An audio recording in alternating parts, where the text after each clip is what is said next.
وتقضي لنا بها جميع الحاجات وتطهرنا من جميع السيئات وترفعنا عندك إلى أعلى الدرجات وتبلغنا بها أقصى الغايات من جميع الخيرات في الحياة وبعد الممات. أما بعد، حضرات المحترمين yang sama-sama kita hormati segenap para habaib, para kiai, para asatid, para alim ulama, para sesepuh, para hadirin wal hadirat yang mudah-mudahan diberkahi oleh Allah Subhanahu wa taala dan juga insyaallah menjadi orang-orang yang diberi keberuntungan dunia dan juga keberuntungan sampai akhirat. Amin ya rabbal alamin. Wabil khusus Al-Habib Abbas Al-Haddad, Al-Habib Yahya Al-Jufri, Al-Habib Muhsin Al-Jufri, Al-Habib Hasan Al-Habsyi, Habib Jamal Baharun, dan juga guru kita Gus Ali dan segenap para kiai yang tidak saya sebutkan namanya satu persatu tanpa mengurangi hormat dan ta'zim saya. Mudah-mudahan guru kita semua diberi panjang umur, sehat wal afiat, dan mudah-mudahan apa hajatnya dikabulkan oleh Allah Subhanahu wa taala, dan juga kita semua diberi kesempatan kumpul di dunia, insyaallah nanti kumpul lagi di akhirat di dalam surganya Allah taala bersama Nabi Muhammad sallallahu alaihi wa alihi wasallam. Dan mudah-mudahan siapapun dari kita yang hadir di tempat ini, yang berangkat membawa hajat, mudah-mudahan berkat kumpulan ini kita pulang hajat kita dikabulkan oleh Allah. Dan yang sakit tadinya datang dengan penyakit, mudah-mudahan kita pulang penyakit kita diberi kesembuhan oleh Allah. Dan insyaallah siapapun yang diberi kesempitan rizki, mudah-mudahan berkat sholawat, berkat zikir yang tadi sama-sama kita baca, insyaallah rizki kita diberi keberkahan, kelancaran, rizki yang berkah banyak dan manfaat. Amin ya Rahman Rahim. Amin ya Rabbal Alamin. Wabil khusus doa kita kepada Ibu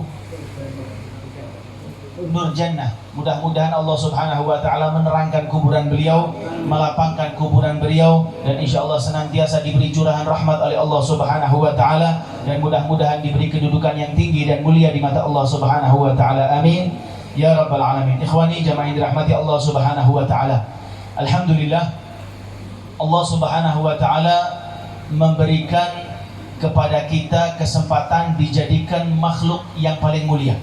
Allah Subhanahu wa taala menciptakan banyak daripada makhluk-makhluk yang mana ada tumbuhan, ada hewan, ada juga manusia. Akan tetapi Allah taala memilih kita menjadi manusia. Kata Allah taala, laqad khalaqnal insana fi ahsani taqwim. Kami telah benar-benar menciptakan manusia, paling baik-baiknya adalah bentuk bikinan dari Allah Subhanahu wa taala. Pilihan yang terbaik adalah manusia. Tidak ada makhluk Allah taala yang terbaik selain manusia. Semua daripada nabatat, tumbuh-tumbuhan, hewan, kehidupan mereka hanya di dunia. Nanti setelah mati ya sudah, tidak ada pertanyaan, tidak ada apa-apa. Akan tetapi kita manusia yang hidup akan ada kelanjutan. Kehidupan di sini akan ada kehidupan yang selama-lamanya. Oleh karenanya seseorang manusia harus memiliki moto, harus memiliki pedoman hidup, bahwasanya ketika saya hidup harus persiapan untuk matinya saya. Sebagaimana yang dikatakan oleh Sayyidina Ali karramallahu wajhah wa radhiyallahu ta'ala anhu, kata Sayyidina Ali, waladatka ummuka ya ibna adama, waladatka ummuka ya ibna adama bakian wan nasu haulaka dhahikan masrura waj'al an takuna yauma mautika an takuna dhahikan masrura. Kata Sayyidina Ali karramallahu wajhah, wahai manusia, ketika ibumu melahirkan engkau dalam keadaan nangis. Menangis, semua manusia nangis. Ada yang nangis waktu lahir guyu? Tidak ada, semua orang nangis, lahir nangis. Bahkan kalau tidak nangis, susternya yang bingung. Ya, dikeblok-keblok, digoyang-goyang untuk nangis. Ya, untuk nangis, digoyang-goyang, nangis. Waladatka ummuka ya ibna adama bakian. Wahai manusia, engkau dilahirkan oleh ibumu dalam keadaan nangis. Wan nasu haulaka dhahikan masrura. Orang-orang sekelilingmu ketika melihat engkau nangis, mereka semuanya tertawa. Senang, masya Allah, lucu dan lain sebagainya. Waj'al, kata Sayyidina Ali, maka jadikan waj'al yauma mautika, jadikanlah ketika di hari matimu, kata Sayyidina Ali, jadikanlah di hari ketika engkau meninggal, orang-orang sekelilingmu menangis dan engkau dalam keadaan tertawa, senang karena engkau mendapatkan pahala yang mulia di mata Allah Subhanahu wa taala.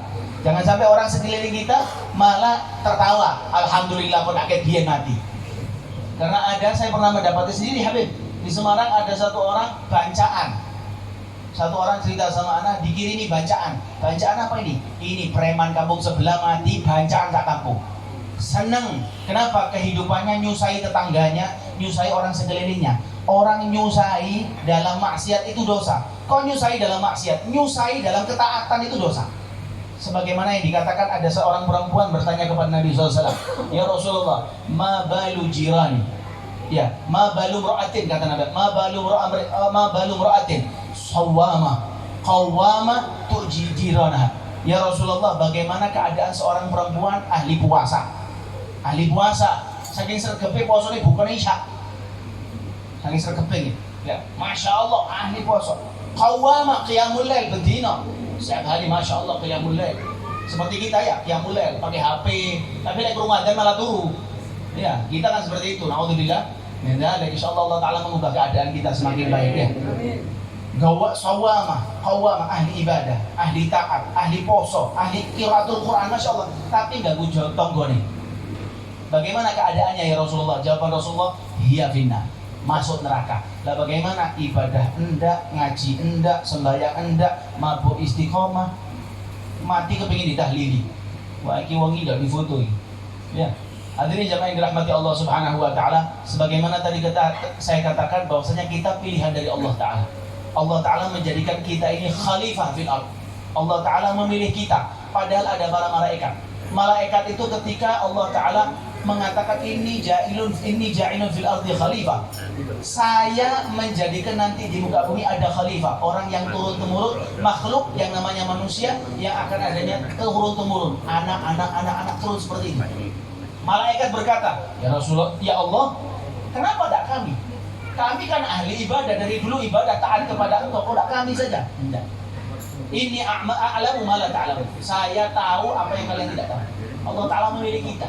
Kita khusus pilihannya Allah Ta'ala, terutama kekhususan lebih dari Allah Ta'ala, kita menjadi umat baginda Nabi Muhammad SAW, yang dikatakan umat Nabi Muhammad akhiruhum bi'tha, paling akhir diutus. Umatnya Nabi Muhammad ini umat paling terakhir, akan tetapi nanti masuk surganya pertama. Mudah-mudahan kita menjadi umatnya Nabi Muhammad di dunia dan umat Nabi Muhammad di akhirat. Amin ya rabbal alamin. Ikhwani jamaah yang dirahmati Allah Subhanahu wa taala, dalam kehidupan kita ada orang-orang yang patut kita hargai. Kita manusia, ada orang-orang yang patut kita hargai. Termasuk orang yang kita hargai, orang yang lebih tua dari kita.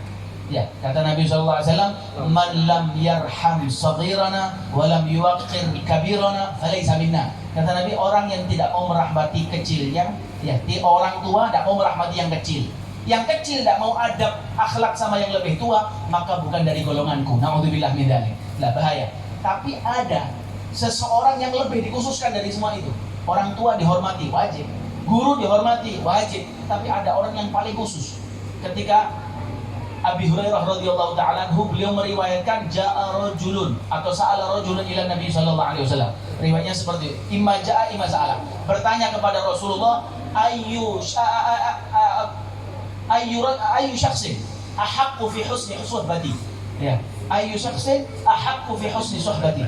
Kata orang tersebut, ya Rasulullah, manusia yang mana yang paling pantas saya gondeli, saya panuti, saya pegangi? Siapa ya Rasulullah? Siapa? Dijawab oleh Rasulullah SAW, kepingin tahu orang yang paling pantas untuk kamu pegangi? Ibu. Ibumu pegang. Ibu saya ya Rasulullah. Marhaba, siap ya Rasulullah. Setelah ibu siapa ya Rasulullah? Jawaban lagi, ibumu. 2 kali. Summa ya Rasulullah? Ummuka, ibumu. Diulangi sampai 3 kali Rasulullah. Summa abuka. Ya, ibumu, summa abu. Ibu, kemudian ayah. Ini bukan berarti derajatnya ayah jelek, tidak. Akan tetapi Allah Ta'ala menjadikan keistimewaan khusus bagi seorang ibu. Ya, ibu ini pilihan dari Allah Subhanahu wa Ta'ala. Makanya dikatakan, kata Nabi SAW, ya, sampai dikatakan oleh bahwasanya al-jannatu tahta aqdamil ummahat, ya. Fathamma al-jannah, ya. Ilzam rijlaiha, kata Nabi, ilzam rijlaiha fatammal jannah. Pegang kakinya karena di situ ada surganya Allah Ta'ala. Bukan berarti kaki di sini. Hormati orang tua. Jadilah engkau hina di hadapan orang tuamu.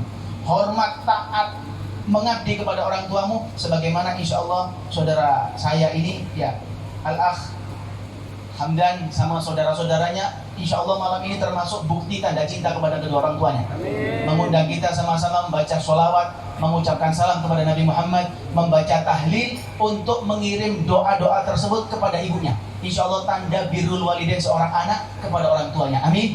Ya Rabbal Alamin. Tapi jangan salah tafsir ya. Tolong masalah ini jangan salah tafsir. Ada sebagian orang salah tafsir. Bapak-bapak hadir pengajian sama anaknya, ada kiai nerangkan masalah ini, pulang-pulang ditanya sama bapaknya. Nak, sudah hadir pengajian tadi? Hadir Pak, oh tadi bareng. Diperhatikan apa yang disampaikan kiai. Dia tahu apa kata kiai. Yang harus dipegangi siapa? Ibu. Berapa kali bilang ibu? 3 kali. Nah, sudah tahu. Sekarang ibumu berapa? 1 kurang. Ini kesalahan ini. Ini salah tafsir ini, melenceng ini. Kurang ngopi ya, kurang kopi. Karena kopinya nanti datangnya. Hadirin jamaah yang dirahmati Allah Subhanahu wa taala, Nabi sallallahu alaihi wasallam. Nabi sallallahu alaihi wasallam pernah mengatakan kepada Sayyidina Umar bin Khattab, "Wahai Sayyidina Umar, wahai Umar, ada seseorang yang mana dia dari satu daerah Yaman." Ya, kata Nabi sallallahu alaihi wasallam, "Wahai Umar, nanti ada orang dari daerah Yaman, namanya Uwais." Namanya siapa? Uwais. Dia dari daerah Qarn. Dari daerah Qarn. Ini orang baik. Ini orang mulia. Kalau kamu ketemu dia, tolong sampaikan salamku kepada dia. Saya kirim salam sinten? Rasul kirim salam kepada orang ini.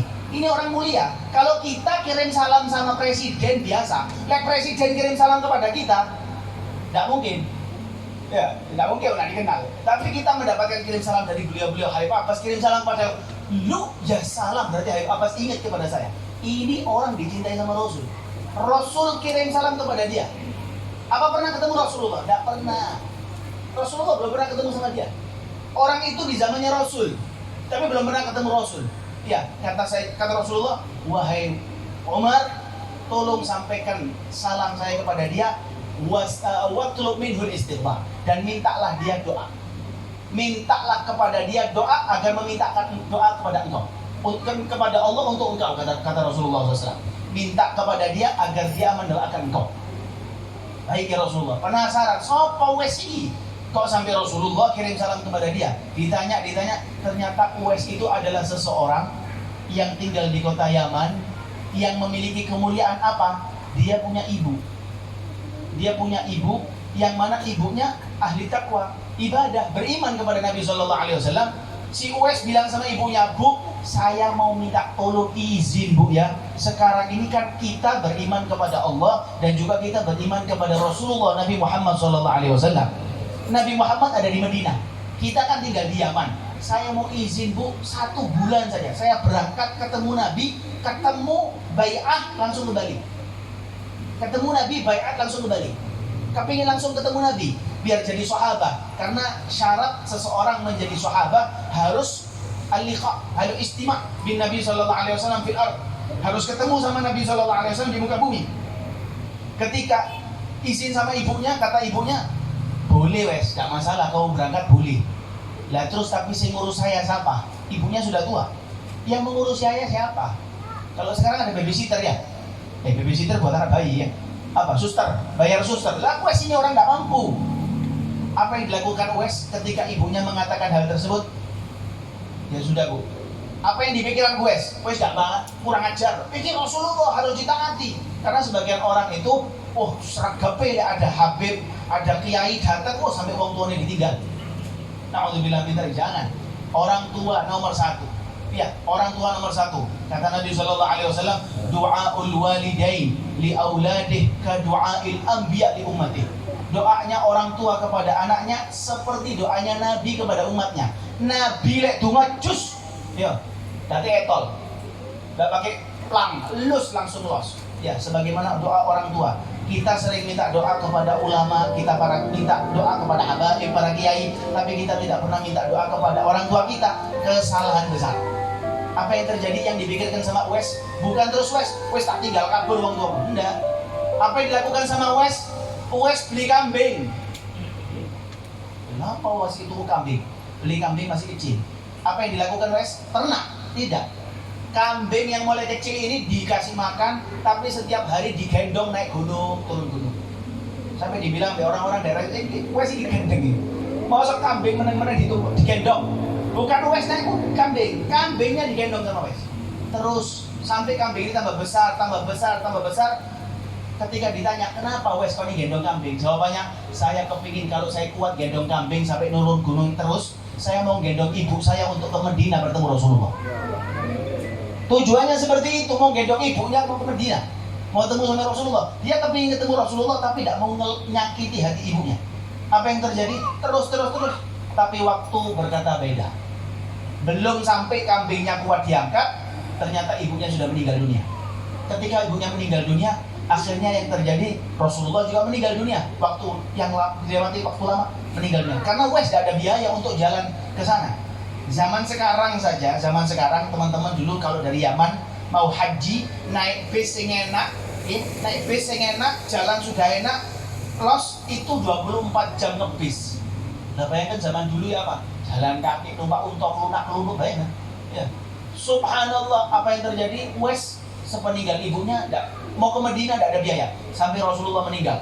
Zaman Khalifah Sayyidina Abu Bakar tidak berangkat juga karena tidak bisa berangkat juga, tidak ada kafilah yang mau nampung Uwais. Nurut, Uwais nyari turutan untuk bisa sampai ke Mekah, bisa sampai ke Medina, ziarah Nabi Muhammad.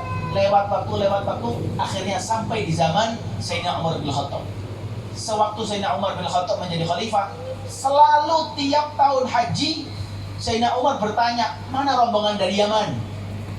Oh ini, tanyai. Ada afikum Uwais, ada orang yang namanya Uwais. Ada yang tanyai terus, selalu. Tiap ketemu orang ditanyai, Uwais ini dulu pernah sakit yang mana di anggota tubuhnya membekas, ada di daerah salah satu anggota tubuhnya itu membekas menjadi tanda ini Uwais ini Sayyidul Tabi'in, sampai dikatakan Uwais Sayyidul Tabi'in, orang paling sufi. Sampai Uwais ini saking ibaratnya kayak bambung. Tahu bambung ya? Tahu bambung orang sini? Enggak tahu. Ini bahasa Jerman soalnya. Bambung Surabaya. Bambung ini menjadi orang kumuh. Ya, makan makanan sisa-sisa. Sampai kadang makan bareng sama anjing. Ya, beliau mengatakan kepada anjing, ya kul mimma talik wa ana akul mimma alik. Kamu makan bagianmu, saya makan bagian saya. Wis dewe-dewe. Ya, pokok jolali mangan cuma. Bagi doa. Alhasil, tahun demi tahun, sampai suatu hari rombongan haji datang, tetap Sayyidina Umar mencari-cari karena ini sudah amanah dari Rasulullah. Amanahnya apa tadi? Nyampaikan salam dan minta doa. Tanya terus sampai mendapati satu rombongan haji, tanya, rombongan Yaman, na'am, afikum Uwais. Ini yang tanya pemimpinnya Islam, Muslim sak dunia, pemimpinnya Sayyidina Umar, Khalifah, yang Amirul Mukminin. Sayyidina Umar bin Khattab Amirul Mukminin, presiden wong Muslim sak dunia, menanyakan tentang Uwais. Rombongan Yaman ini yang dipikirkan dia ya orang penting juga. Masa yang ditanya Uwais yang bagian ngurus? Saat itu Uwais mengikut bagian ngurusi nyeboi kuda-kuda, bagian nyeboi onta-onta, kotoran-kotoran onta dia yang bersih. Nunut demi sampai di sana. Yang ditanya iya pikirannya dia ya. Sing tanya Sayyidina Umar, mana ada Uwais? Tidak ada. Rombongan kami yang namanya Uwais tidak ada. Kecuali satu orang tok. Tapi ya mungkin bukan itu yang kau cari. Siapa? Ada satu orang namanya Uwais, rombongan kami. Dia nurut sama kami. Akhirnya saya kasih tugas bagian ngurusi kendaraan kami, binatang-binatang kami. Dia ditanya ada bekas penyakitnya. Karena Rasulullah kasih tanda-tanda. Iya, ada bekas penyakitnya di sini. Didatangi langsung. Anta Uwais, minal qarn. Iya, Rasulullah yukiruka salam. Rasulullah kirim salam kepada engkau. Dan Rasulullah memerintahkan kepada saya agar minta doa darimu kepada Allah untuk saya. Apa sebabnya? Uwais ini dimuliakan oleh Allah Ta'ala karena birrul walidain. Sama ibunya dijaga. Sama ibunya nemen, kata lawan Surabaya yang bilang sangat benar-benar menghormati ibunya, jangan sampai ibunya sedih. Mudah-mudahan kita semua di sini tercatat anak-anak yang birrul walidain. Mudah-mudahan kita bisa menyenangkan hati kedua orang tua kita. Ya, banyak dari teman-teman kita mungkin yang kita kenal bisa menyenangkan orang tuanya. Mudah-mudahan kita juga bisa menyenangkan lebih-lebih lagi. Amin ya rabbal alamin. Amin ya rabbal alamin. Khususnya doa birrul walidain yang biasanya dibaca oleh para aslaf, ya, fala tuballighhum min a'malina ma yasu'uhum. Doanya, ya, doa birrul walidain, kata beliau, ya Allah, jangan, kan orang tua kita sudah mungkin yang sudah meninggal, doanya apa? Fala tuballigh min a'malina ma yasu'uhum. Jangan pernah ya Allah menyampaikan kepada mereka, jangan sampai kabar perlakuan perbuatan kami yang jelek-jelek sampai ke mereka ya Allah. Jangan pernah sampai kepada mereka ya Allah. Karena fi multaqal arwah idza surra ahlu salahi bi abna'is salah. Nanti di akhirat setiap ayah itu membanggakan anaknya. Aku punya anak itu hafizul Quran. Ini anak. Lah kita nanti bagaimana? Apakah kita bisa membanggakan orang tua kita? Mudah-mudahan Allah Ta'ala memberikan kemuliaan kepada kita, bisa menghormati orang tua kita, bisa selalu mendoakan orang tua kita, bisa membanggakan kedua orang tua kita.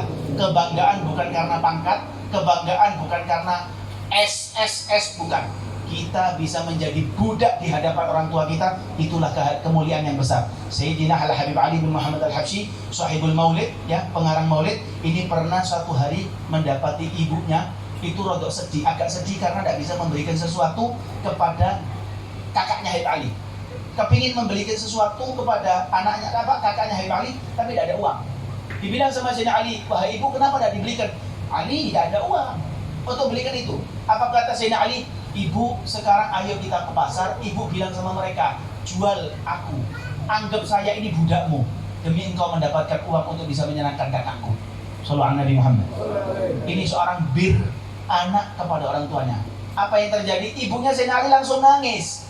Ibunya Habib Ali Al-Habsyi nangis. Wahai anakku, anak yang Masya Allah taat, Masya Allah alim, baik, Masya Allah akhlak, seperti ini mau saya jual. Tidak pernah saya ridho anak yang seperti ini kau mau saya jual. Dan seperti ini, kalau kita baik sama ibu kita, pasti ibu kita lebih baik kepada kita. Amin ya rabbal alamin. Ini yang bisa saya sampaikan. Wal afu minkum. Assalamualaikum warahmatullahi wabarakatuh.